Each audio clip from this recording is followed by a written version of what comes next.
This is your Day X World War III update. So while NATO gets ready to convene its emergency meeting tomorrow to figure out what the plan is going to be to deal with Russia's launch of an intermediate-range ballistic missile, the Orezhnik, right now Rostov-on-Don is on fire.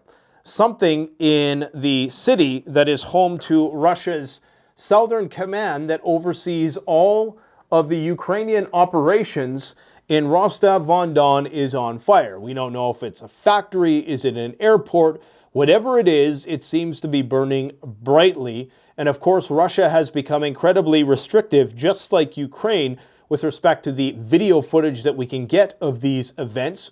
But it's still far more generous than what we can get out of Ukraine. But presumably this was the consequence of an attack by Ukraine, possibly using NATO weapons and a combination of drones. Now, we do have another confirmed use of ATACMS cluster munitions inside the Kursk region on an airport in Kursk.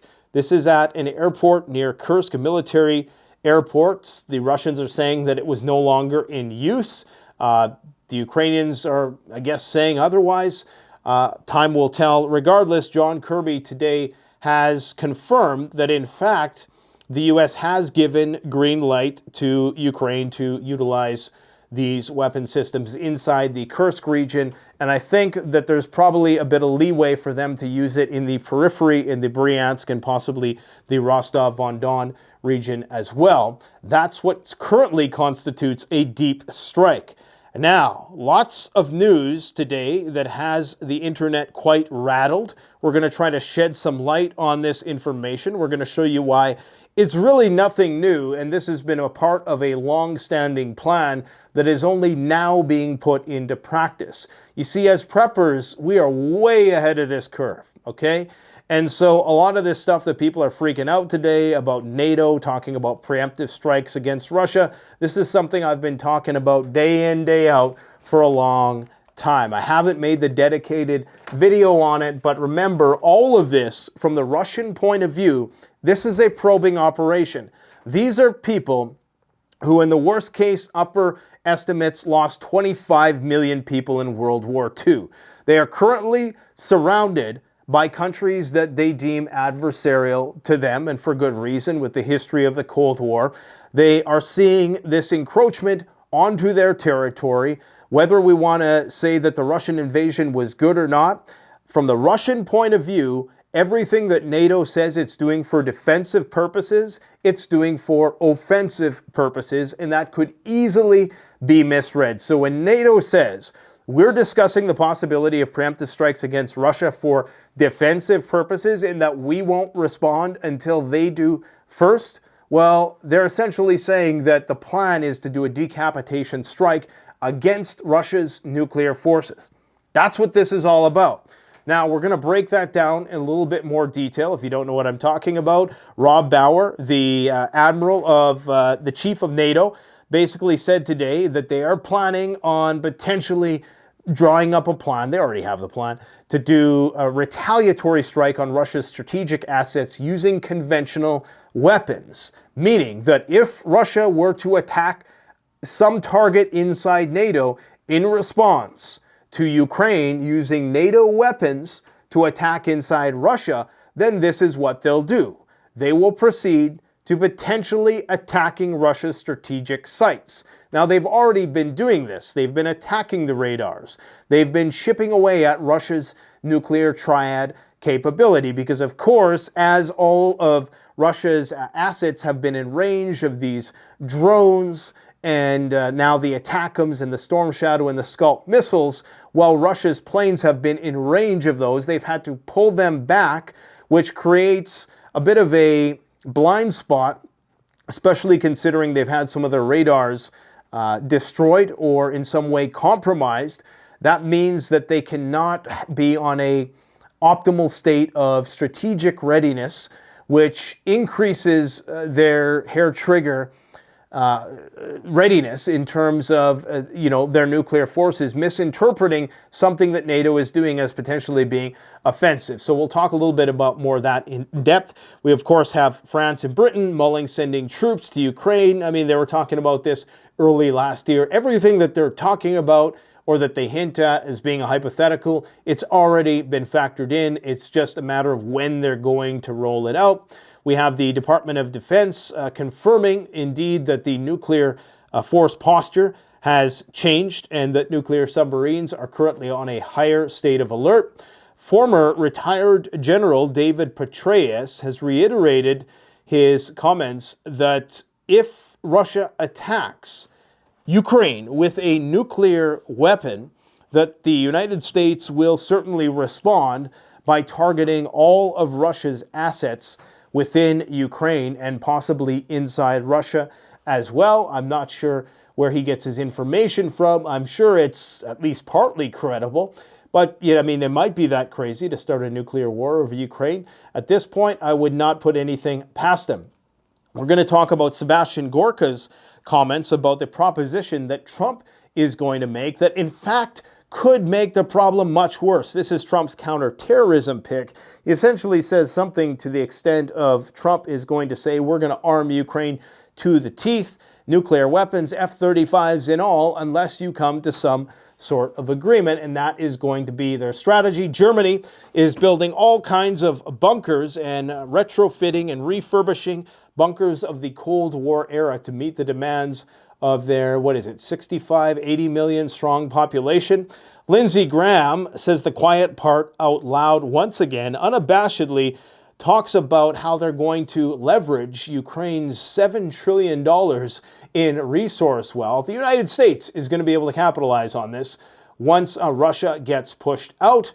Russians are talking about the possibility of striking the Aegis Ashore site in Redzikowo. I totally butchered that. I apologize to my Polish viewers, one in particular who always rightly corrects me on my mispronunciation of Polish words.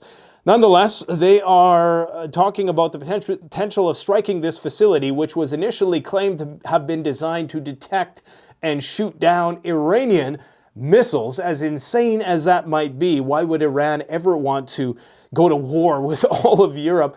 It just makes no sense. Clearly cover for using those systems against Russia, but possibly, and this is where it gets incredibly concerning from a Russian point of view, is that this could just be an offensive system masquerading as a defensive one instead of using these launchers. Of course, the missiles are concealed in these containers. Instead of using them for defensive missiles, they could contain Tomahawk missiles, which could, of course, be nuclear tipped and used in a combination of F-35 strikes buried in the deep Norwegian bunkers and the Finnish bunkers, in combination doing some sort of decapitation strike on Russia, which is what all this Rob Bauer stuff is ultimately about. Pardon the brevity of the presentation here, guys. I'm trying to get all the information that you need, a total aggregate of World War III data in the shortest period of time without droning on about any particular topic in too much depth. We have the Iranian Ayatollah today saying that the ICC arrest warrant for Netanyahu is not enough. In fact, they are calling for the death of Netanyahu. We're going to break down the prospect of a ceasefire today. We're going to talk about why it's highly unlikely to happen. And apparently, because the ice caps are melting in Greenland, an old Cold War era project which sought to build 2,500 miles of subterranean city, 2,500 miles. This was supposed to be one of NATO's, central command structures during the Cold War, where I guess they would rebuild society or ride out the apocalypse. Apparently, because the ice is melting now, this place is now being revealed once again. And I'm hoping that I can encourage people to go and check out our recent video on drones, show it some love, because as per usual, anything of a practical nature that's actually going to help people survive STTF, people don't care about. We just want to be entertained, right? We want to be mesmerized by our own demise. And that prompted me to write this on another social media platform. I've said, When you've been warning people about the inevitability of World War III for 3 years, and they're finally realizing it, while charlatans claim they knew all along, but you know they won't actually prepare and will lose interest at the first sign of rapprochement. See, there'll be a sigh of relief. It's all right, back to normalization, normalcy Norman mode. Even though that rapprochement will only postpone the inevitable, and they'll be right back to losing their shit in a few weeks, and this will repeat until the shit actually hits the fan. It'll be this oscillating cycle of highs and lows, and I'm really interested and I'm panicked and I'm out there panic buying to nothing is ever going to happen. That's the panic prepper duality, the panic prepper cycle. You don't want to be the panic prepper cycle. See, I'm calm and cool as a cucumber. You wouldn't believe it watching these word salad-like videos where I'm trying to get all the information to you in the shortest period of time. But trust me, for me, I knew we were going to be here a year ago, so it's just a matter of basically looking at my watch and saying, okay, yeah, we're pretty much on schedule. So, yeah, remember that movie, Civil War? There's a scene in Civil War where she's sitting in the stadium with her protege photographer, and they're looking down this old abandoned stadium in the, SHTF Civil War world, and there's a tent city in the stadium, and they're looking down almost as if to be entertained by the destruction of American society. And this is it. Okay, understand that this is the last great Hollywood production.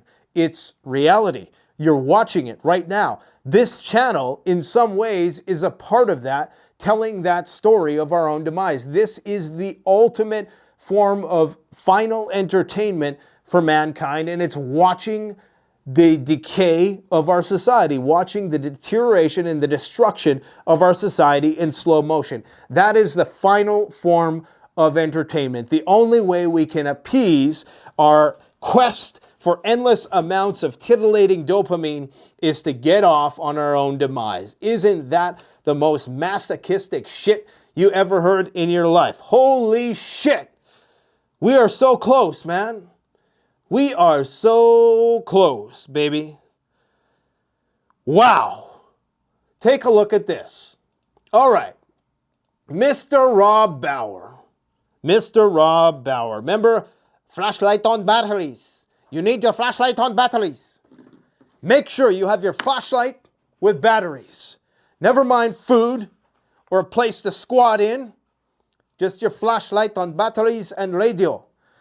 NATO Military Committee Chairman Admiral Rob Bauer revealed that NATO is considering preemptive strikes on Russia with precision weapons in case of direct conflict. Now, people are misconstruing this, that NATO is preparing to do a preemptive strike.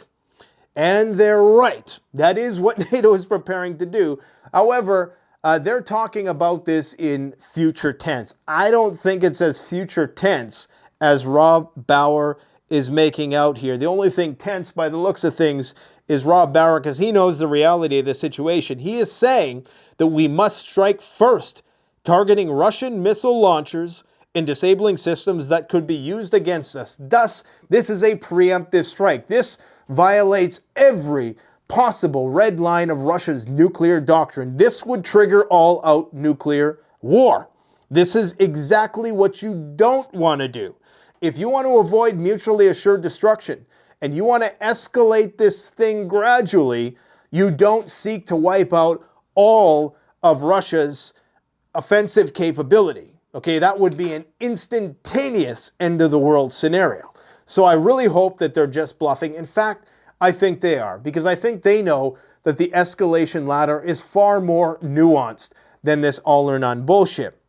What's likely going to happen is that, in my theory, is that Russia will eventually use some sort of tactical nuclear weapon in the capacity of trying to destroy underground facilities inside Ukraine where most of the shit is happening. That is going to likely trigger a response from NATO in some capacity, maybe enabling Ukraine to utilize more weapons. We talked yesterday about how the JASMs missiles are en route. That's only going to be a matter of time. They are a longer range platform. They're more capable than the ATACMS missiles. We could be even talking about Tomahawk missiles here. For all we know, they're even talking about giving Ukraine nuclear weapons. Now, that's just talk at this point. So, you know, it's not like they're going to give Ukraine nuclear weapons tomorrow. But again, if they're talking about any of this stuff, it means that at some point they plan on rolling it out. So Bauer explained NATO's shift in strategy, saying it would be wiser not to wait, but to target the launch systems in Russia in case Russia attacks us. So the thinking is that maybe instead of using a nuclear weapon inside Ukraine, which is what I think they'll do, NATO will be attacked by Russia.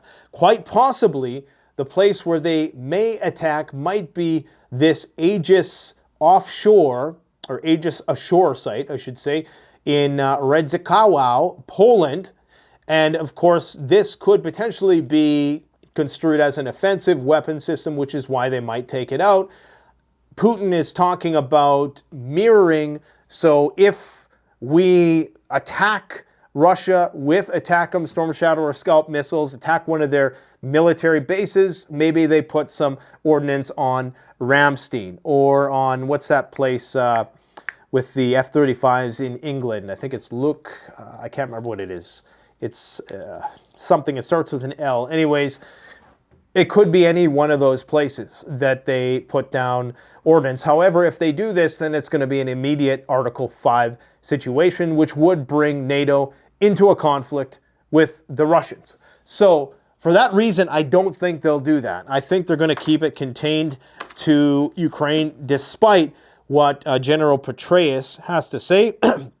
The NATO-Ukraine Council is currently meeting urgently tomorrow to address Russia's use of the Orezhnik missile in Ukraine. We don't know if NATO anticipated this use of, I guess you could say, strategic weaponry in a non-nuclear fashion before. We don't know if they anticipated this step, this rung of the escalation ladder or not. I don't think it's the game changer that a lot of Russia bros think it is. It's definitely a sophisticated move by Vladimir Putin because, of course, these things cannot be intercepted, but they also don't come cheap. Okay, this is going to cost immense amounts of money if you start using this conventionally. Mind you, if you're already wasting millions of dollars, and a lot of these missiles are just getting shot down, trying to take out some of these facilities that you know are the central nexus of Ukrainian industrial military operations, then if you can just throw down a couple of these things and guarantee that the place is going to be wiped out, even if it does cost you $50 million or whatever crazy amount it's going to cost, then it might be worth it, right? But I would be very skeptical of the idea that the Russians have an unlimited supply of these things. They're going to be cannibalizing some other part of their military industry in order to be able to produce these things. And of course, it's going to come at the expense of their strategic nuclear forces, which arguably is still more than sufficient to act as a valid nuclear deterrent. Bauer also talks about replenishing operational stocks of weapons. So you know the European war economy is in tow.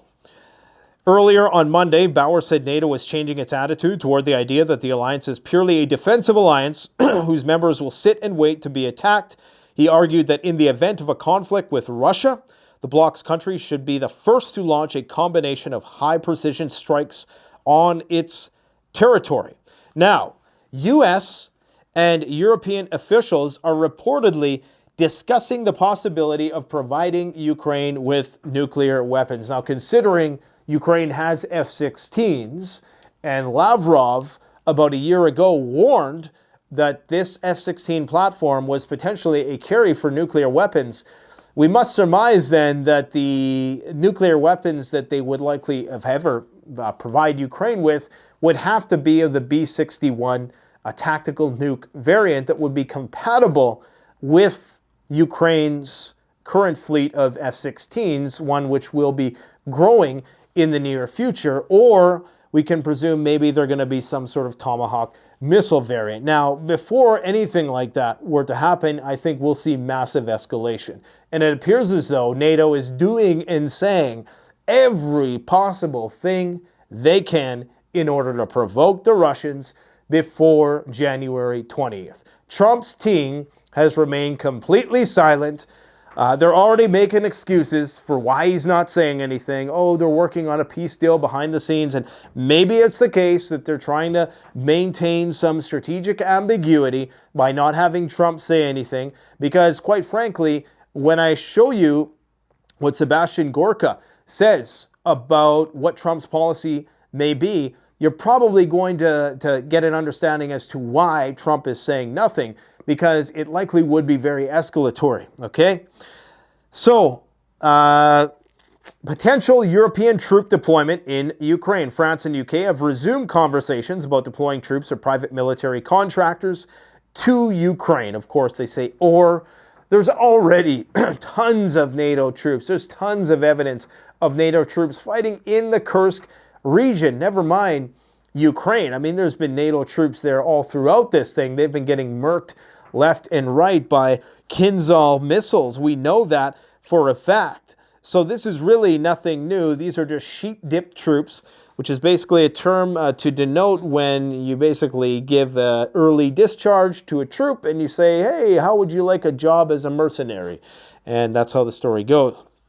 This is largely driven by concerns that U.S. support for Ukraine may decrease after the inauguration of Donald Trump. Well, I don't think so. I think it's actually going to ramp up more than people realize. But you're not going to hear about it because I do believe Trump is going to make good on a lot of his domestic promises, which will likely assuage a lot of people who have a problem with his foreign policy. At the end of the day, people aren't going to be questioning another $50 billion to Ukraine if everything is more or less being addressed on the home front. Whether it's actually addressed in the results or what people expect is another question.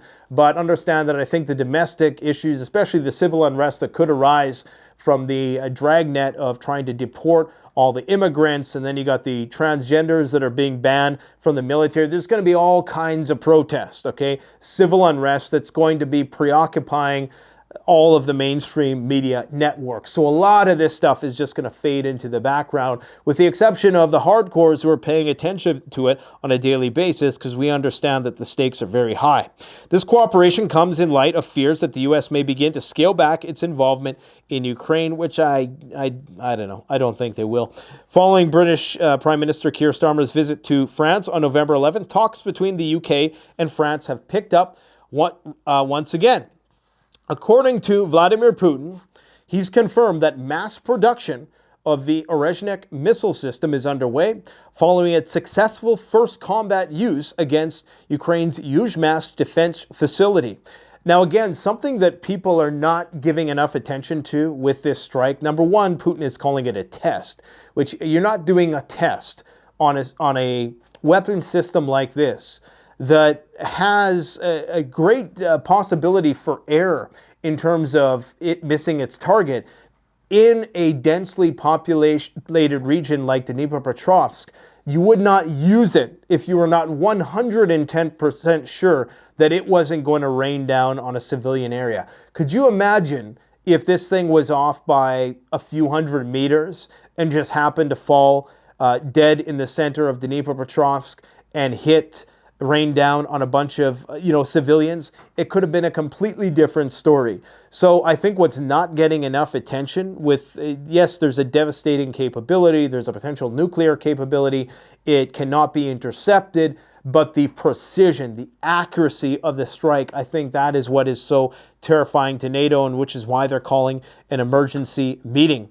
According to Putin, the missile, a hypersonic medium-range weapon, is designed for high-precision strikes and is part of Russia's modern defense initiatives. Again, they're saying it's a new weapon system. It seems to be derived from multiple different concepts from various ICBM-type platforms. But the Russians are saying it's a brand new. There's plenty of breakdowns and exposés on the actual missile itself. I'm going to try to bring on an expert to talk about that in the not so distant future. In addition to Bauer's threats to Russia, he's also saying that NATO countries need to prepare for wartime scenarios, stressing the importance of diversifying supply chains and reducing dependency on countries like Russia and China. And this is where our adversaries excel, because they are already sanctioned to hell, so they have been forced to be self-sufficient, right? You know, it's almost like a metaphor for preppers in their relationship with the government and how the government sanctions us when we don't partake in society. It actually makes us stronger. It forces us to create our own power grid, grow our own food, pump our own water out of the ground. And that's exactly what, let's get in a call here, and that's exactly the disadvantage that's come from enjoying all the spoils of globalization while your adversaries have essentially been ostracized by the developed world. They've now had their industrial processes largely all-inclusive, developed in their society, reliant maybe only on a few other countries for various parts and different components that they can get from countries by circumventing the sanctions. But he is basically saying that they need to sever their military dependency on countries like China and understand that commercial decisions of the sort can have strategic consequences for national security. He further warned, while it may be the military who wins battles, it's the economy that wins wars. He urged businesses to adjust their production and distribution lines to ensure critical services and goods remain unaffected by geopolitical tensions. I don't know if there's going to be some sort of mandate handed down by these governments to ensure that something tangible comes from that advice. It's very likely that because of the decentralized nature of Western societies and alliances in general, the NATO alliance, it's a lot of rich countries that come together. It's not centralized in the sense that all countries have to be completely in sync and interoperable. And this is where a smaller country like Russia that is homogenized, that is, omnibus, all working towards one common goal. This is where even having a small population and a much smaller GDP, if you have a homogenous society with, homogenous ideology and religion and just culture, you can achieve a lot more than a mishmash of various different countries doing their own thing, prioritizing their own interests, and only kind of kicking in whatever, the leftovers are for the collective good. It's not really a utilitarian enterprise. Germany is expanding its shelter building, okay? So in response to heightened security concerns, Germany plans to expand civilian shelters, converting basements, car parks, and subway stations into protective spaces. The aim is to increase shelter capacity from 480,000 to up to 5,000 in key locations.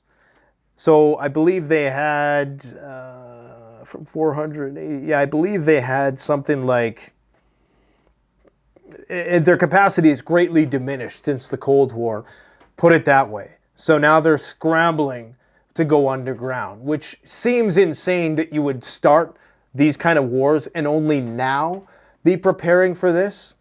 This is why Europe really needs the Russian boogeyman in order to rekindle its dwindling military infrastructure. You need Russia to attack you, which is why I think they're doing everything they possibly can. They just want Russia to attack them a little bit, to get the population scared enough to justify trillions in military, industrially complex spending over the next decade or so. That's pretty much what's going on, okay?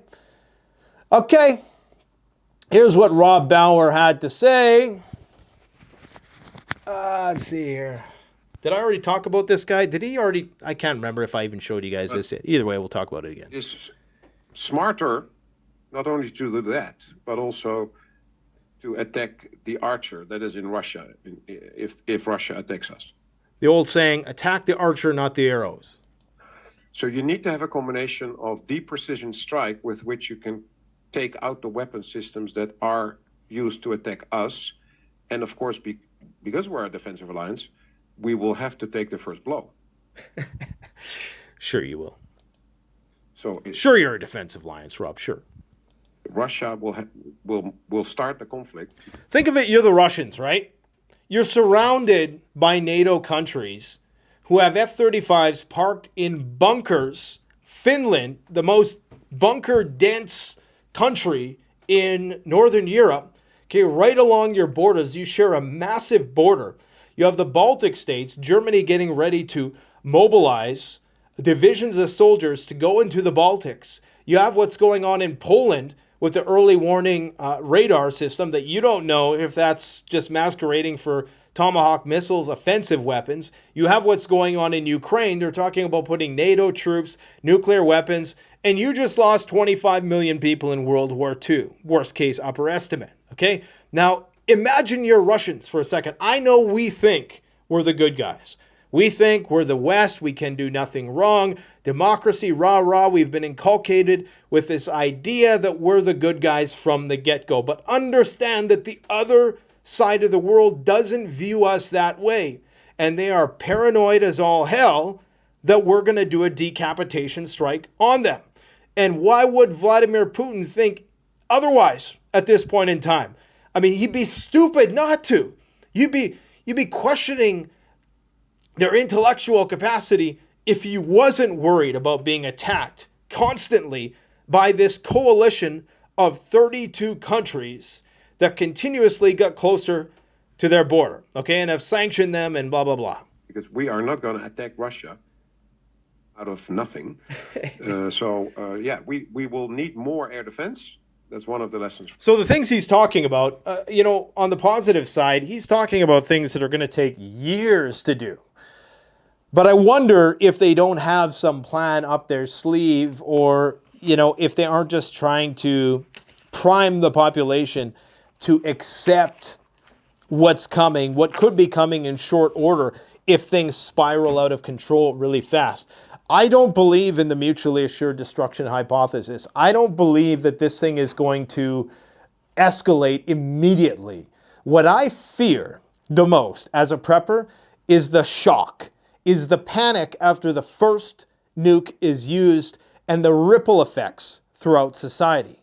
Now, fortunately, we live in such a fickle world where people are just going from one thing to the next that I actually think you could tell people that there's proof that aliens, you can put the alien on the TV, and within a week, people would just be back to stuff in their face with junk food and playing video games. We get bored of shit so easily nowadays that you could tell people a tactical nuke went off. Immediately, people would be flooding the internet, buying survival food, buying gas masks. Within a week, nowadays, it would fizzle out. And that's when we enter the real dangerous territory.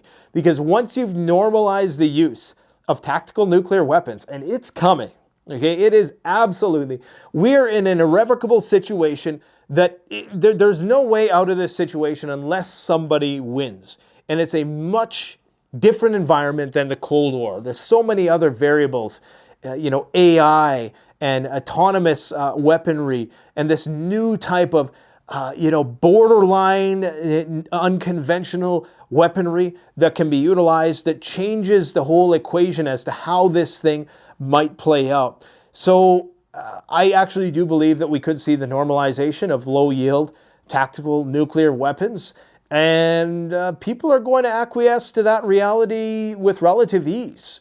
It's going to be a shock at the beginning, and that's the panic that I'm concerned about, because in that panicked haste, that could be when mistakes get made. I think the only way we go to mutually assured destruction is by accident. But once you cross that Rubicon into the use of tactical nuclear weapons, the possibility for accidents, exponentially increases. David Petraeus thinks that the U.S. is going to destroy all, because the U.S. is, omnipotent. They can do whatever they want. We don't know that yet. I mean, we don't know what the F-35s, F-22s. I mean, if Israel can't show us any evidence that they've destroyed Iranian air defense with all of their capability, then I'm not holding my hopes out for this F-35 business, all right? I'm just saying, we've never seen these things tested against a peer adversary. Let's see what Sebastian Gorka has to say about the sitch. This is the counterterrorism cabinet pick from Trump. I'll give one tip away that the president has mentioned. He will say to that murderous former KGB colonel, that thug who runs the Russian Federation, you will negotiate now, or the aid that we have given to Ukraine thus far will look like peanuts. That's how he will force those gentlemen to come to an arrangement that stops the bloodshed. So now it makes sense why they're talking about sending troops and why they're talking about providing nuclear weapons. Ukraine already has the delivery platform for the tactical nuclear weapons. And if they have a license now to use a weapon system that can still defeat, not always, Russia can shoot down all of the missiles, Scalp, Storm Shadow, ATACMS, but it's harder for them to shoot down than the Ukrainian drones. So there's a greater possibility that Ukraine can use these assets against Russia's strategic targets, even like nuclear power plants, like the Kursk nuclear power plant. They could potentially use an ATACMS against, although I'm sure they would be still in big trouble. Let's see what Lindsey Graham has to say. He has a great idea to revitalize the American economy, only at the expense of an entire generation of Ukrainians. Let's see what he has to say. About money, people don't talk much about it, but you know the richest country in all of Europe for rare earth minerals is Ukraine. $2 to $7 trillion worth of minerals that are rare earth minerals, very relevant to the 21st. He thinks about that all night in between thoughts of the paper boy. You know, he's thinking about the paper boy at night. Century. Ukraine's ready to do a deal with us, not the Russians. So it's in our interest to make sure that Russia doesn't take over the place.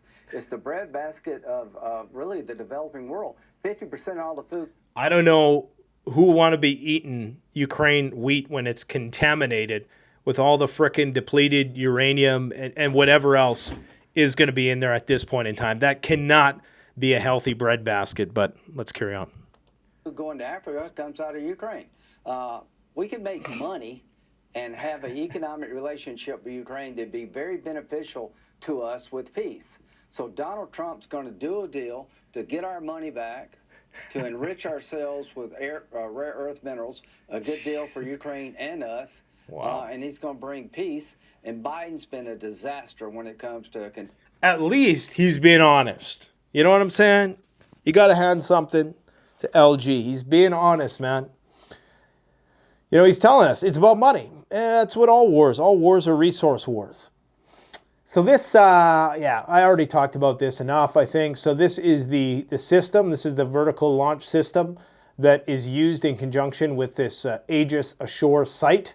But the Russians don't know, and I can't remember whose presentation I lifted this from. It was one that I watched over the weekend. So no, I did not make this slide. I can't take credit. In fact, I'm going to try to get the guy on the channel who made these slides. He seems to know his stuff. He also predicts that the Ukrainians may attack the Kursk nuclear power plant, although he's not the first one to have that idea. He goes into a bit of depth about what that might actually entail.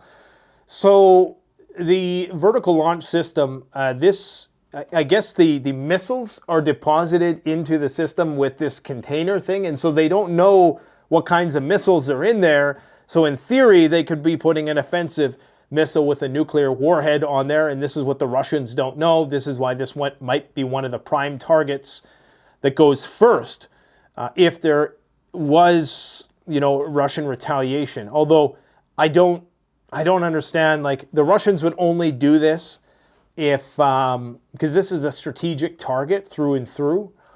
I'm sure it's possibly assisting Ukraine in some capacity, but I think the Russians I don't think they would go this far immediately. They would nuke Ukraine, I think, before they took out this location, because this would be, a major breach of Article 5, right?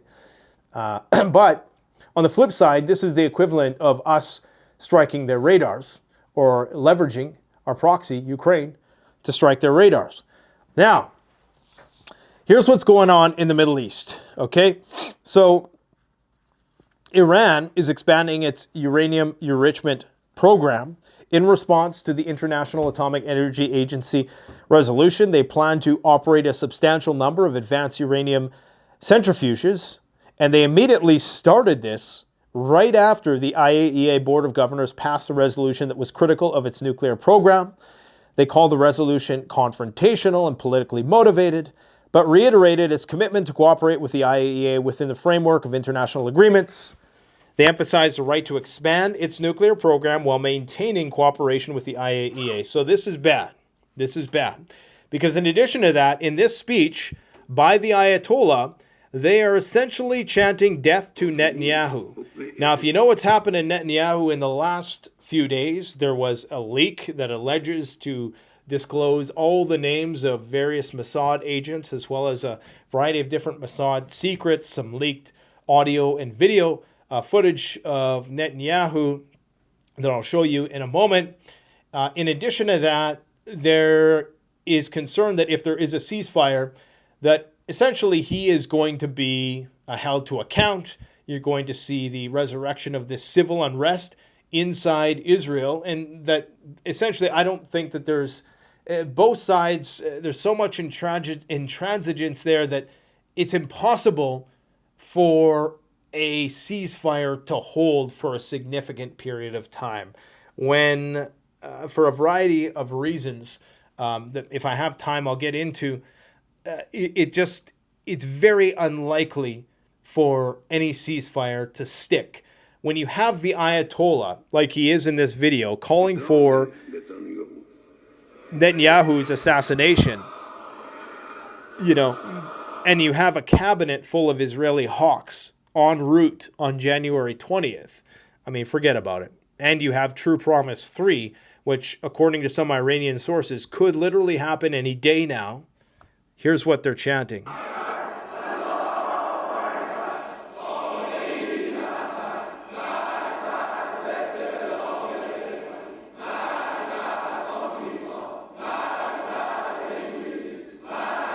This is all of the Iranian top brass in one room, okay?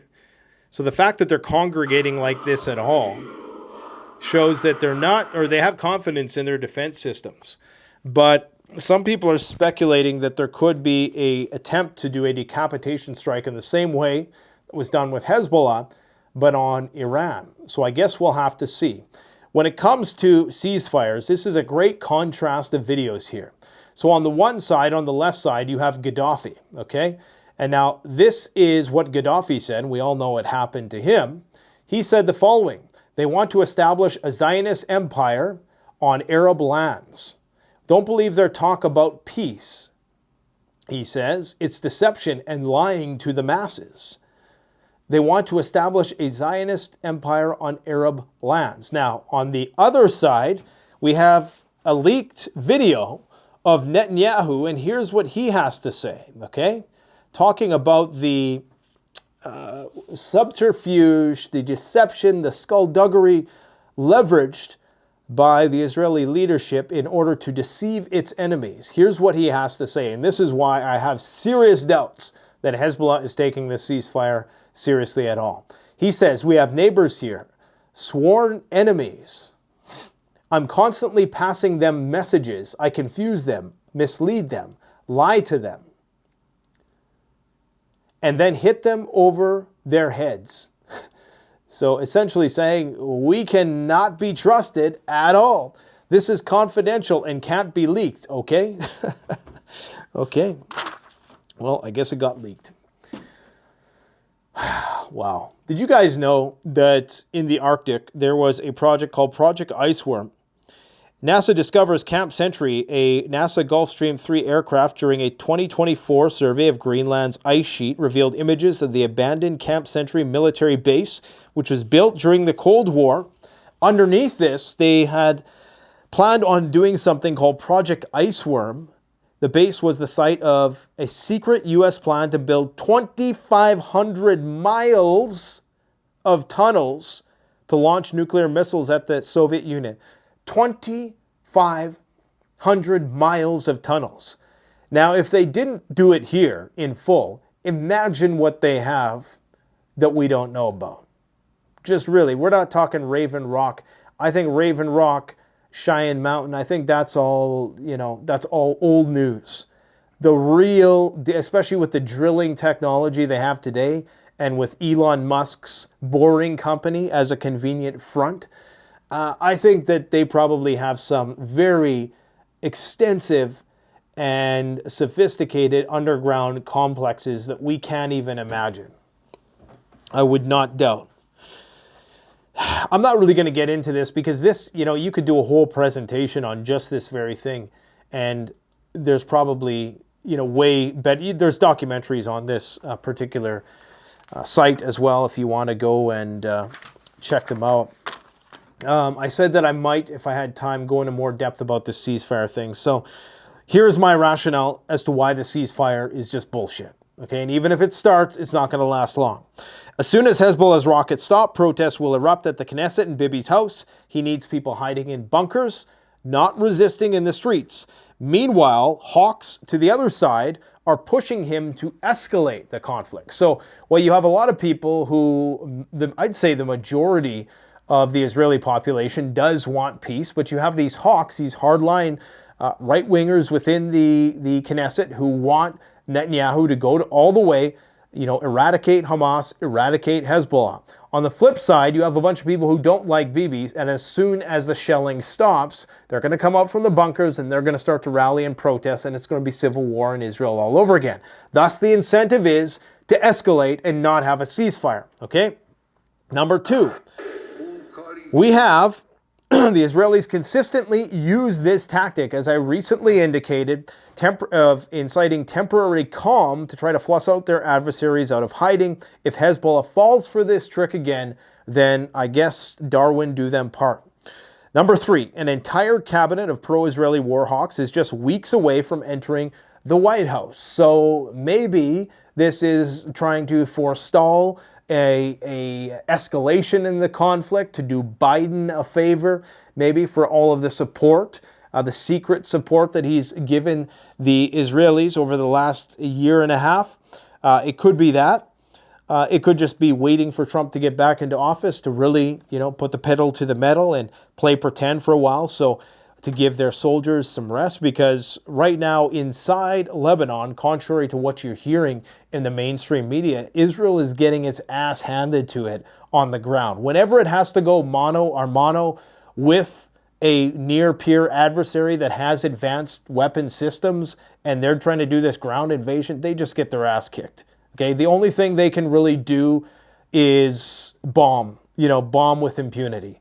And even when they have overwhelming technological superiority on the ground, and this is nothing that is unique to the Israelis, we see this in the Russian-Ukraine conflict. Okay, so even though Russia has overwhelming force and technology, they still can't push the Ukrainians back. So the same thing is just true in Hezbollah. While it's true that Hezbollah is incurring more casualties on the whole, generally speaking, Israel is experiencing an attritional rate that it's not accustomed to, and it doesn't have the will to fight that a lot of these, especially when you're, there's few people who are as radically ideologically driven to fight on the side of the Israelis, not nearly as many as there are on the opposing side, in which martyrdom for them is, seen as a gift. Okay, it's seen as the highest, most sought after way to die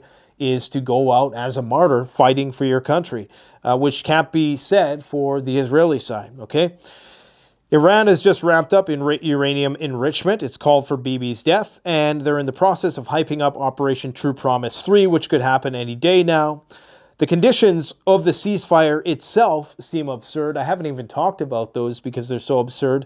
But one thing in particular is that Hezbollah is going to leave south of the Litani River, and they're going to demilitarize south of the Litani River, and that the Lebanese military and the UN are going to come in place of Hezbollah. Okay, so this is a non-starter, it seems. So I think Hezbollah is just playing along with this. They know long-term there's not going to be a ceasefire, but they're going to play pretend. They're going to play along, see what happens, because they know what happened last time. they played into this idea of a ceasefire, they got decapitated, right? I would encourage you guys, go check out my recent video about drones.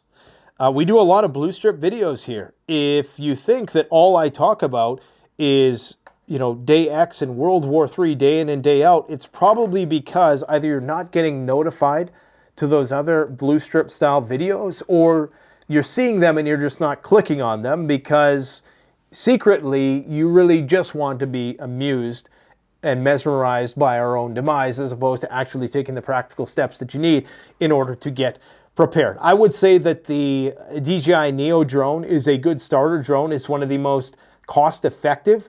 It will work, contrary to popular belief, without the internet. You don't need the internet for it to work. Yes, any electronics, spare me, the EMP is going to fry all the electronics. If I had $1 for every time, anytime I reviewed an electronics device, someone came on and the first thing they wrote was, that's not going to work if an electromagnetic pulse fries it. I'd be rich, man. I really would be rich. You know, most people, they make a joke. They say, well, I'd have enough money to, you know, take an Uber across town.